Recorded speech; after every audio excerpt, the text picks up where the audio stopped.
ఆంధ్ర తెలంగాణలో తక్కువ ఫీజులతో high quality results ఇస్తున్న ఏకైక సంస్థ తిరుమల్ ఐఏఎస్ ఇన్స్టిట్యూట్.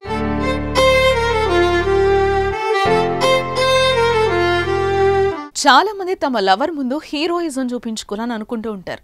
దీనికోసం వెరైటీ పనులు చేసి ఇంప్రెస్ చేయడానికి ప్రయత్నిస్తూ ఉంటారు. కొందరు తమ లవర్స్కి ఏదైనా గిఫ్ట్లు ఇచ్చి ఆనందపరుస్తూ ఉంటారు. కొందరు కొత్త ప్రదేశాలకి తీసుకెళ్లి సర్ప్రైజ్లు ఇస్తుంటారు. తమ ప్రియురాలికి ఇష్టమైన ఫుడ్ లేదా ఆమె మనసుకు నచ్చే పనులు చేసి తన దగ్గర మార్కులు కొట్టేసేందుకు రకరకాల ప్లాన్లు వేస్తూ ఉంటారు.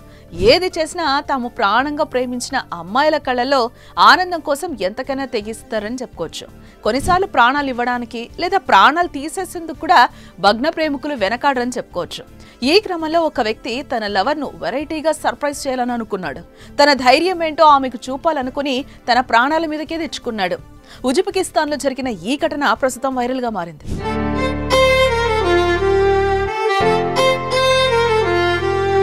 ఉజ్బెకిస్తాన్ పార్కింగ్ లో ఓ ప్రైవేట్ జూ ఉంది. ఈ జూలో ఇరుస్కులోవ్ అనే వ్యక్తి జూ కీపర్ గా పనిచేస్తున్నాడు. అయితే ఓ రోజు అతను విధులు నిర్వహిస్తూ ఉండగా అతని గర్ల్ ఫ్రెండే అక్కడికి వచ్చింది. దీంతో ప్రియురాలి ముందు కొంచెం ఓవర్ యాక్టింగ్ చేశాడు.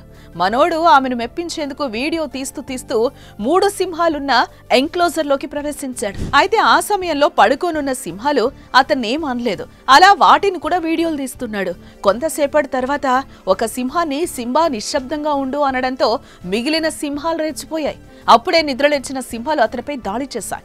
ఈ ఘటనలో ఇరుస్కులోవ్ ప్రాణాలు కోల్పోయాడు. దీంతో స్థానికంగా విషాద ఛాయలు అలుముకున్నాయి. అయితే ఈ ఘటన గత ఏడాది డిసెంబర్లో జరిగిందని, ఇరుస్కులోవ్ ను హతమార్చిన అనంతరం 3 సింహాలు బోన్లో నుంచి బయటకొచ్చి జూ ప్రాంగణంలోనే తిరిగినట్లుగా ఓ ప్రకటనలో పోలీసుల అధికారులు వివరించారు. ప్రేయసిని ఆకట్టుకోవాలంటే సర్ప్రైజ్ గిఫ్ట్ ఇవ్వాలి, లేదంటే తనకిష్టమైన ప్రదేశానికి తీసుకెళ్లి సర్ప్రైజ్ ఇవ్వాలి. కానీ గర్ల్ ఫ్రెండ్ దగ్గర హీరో అనిపించుకోవాలని సింహాల బోన్లోకి వెళ్లడం ఏంటంటూ పలువురు కామెంట్స్ చేస్తూ ఉండగా ప్రస్తుతం ఈ న్యూస్ సోషల్ మీడియాలో వైరల్ గా మారింది.